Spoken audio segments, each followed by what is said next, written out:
my name's Hannah and welcome to the HobbyCraft channel.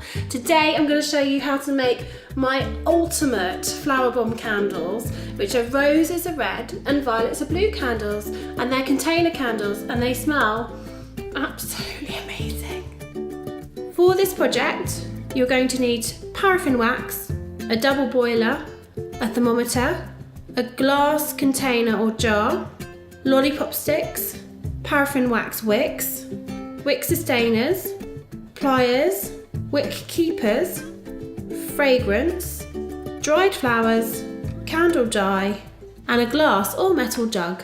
Making sure your glass container is 100% clean, thread the wick through the base of the wick sustainer and pinch the top with pliers to secure. Trim wick away at the base. Use the wick keeper to attach to the base of the glass container. Tie a lollipop stick to the top of the wick and secure so it sits centrally. Using a double boiler to melt the wax, fill the bottom with water and fill the top of the saucepan with the paraffin wax. Melt until pouring temperature of 60 to 65 degrees. Pour the paraffin wax into a glass or metal jug and then add the scent and add the colour to your preference. Now fill the jar up halfway with the pink wax and leave to cool for around 2 to 3 hours. Melt some more wax for the white layer, add the scent and then pour to the top of the container.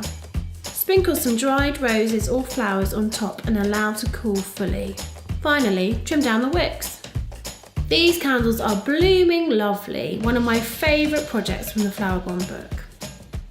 And if you want to learn any more beautiful candle making ideas, why don't you watch the rest of the series on the HobbyCraft channel.